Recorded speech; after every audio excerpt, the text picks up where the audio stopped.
Welcome to షెర్ప tailoring. ఇదేమో కొంగులు కుట్టే పాదం అండి, ఇదేమో ఫాలేసే పాదం అండి. ఈరోజు మీకు చీర పాలు ఎలా కుట్టాలో చూపిస్తాను. మనం ఫస్ట్ దాన్ని పాదంని ఫిట్ చేసుకోవాలి. టైట్గా ఫిట్ చేసుకొని ఒక స్కూల్ డ్రైవర్తో గట్టిగా తిప్పాలండి. తిప్పి మనం ఫాల్ని ఉల్టా చూసుకొని రెండు వైపులో ఫస్టే మడత పెట్టి ఒక కుట్టు వేయాలండి. ఆ తర్వాత మనకు చీర పాలంతా కొలుసుకోవాలండి. ఉల్టా సీదా చూసుకొని కరెక్ట్గా పెట్టుకోవాలండి ఫాలు. ఆ తర్వాత ఒక గుండు పిన్నిసి పెట్టుకొని కింద ఫాల్ ఉండాలి. పైన చీర నుంచి కరెక్ట్ ఎడ్జ్ నుంచి మనం కింది దాకా కుట్టు వేసుకోవాలండి. మనకు ఎలాంటి చీరలైనా జారిపోయే చీరలైనా ఒక్క ముడత కూడా రాకుండా ఉంటుందండి.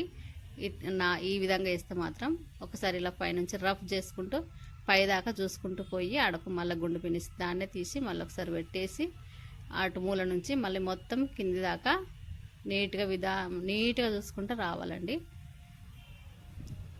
జారిపోయే చీరలు ఎలాంటి అయినా మనం తొందరగా రోజుకు 10-15 చీరలు ఈజీగా వస్తుంది. ఈ విధంగా కుడితే మాత్రం. నా వీడియో కనుక మీకు నచ్చినట్లయితే లైక్, షేర్, సబ్స్క్రైబ్.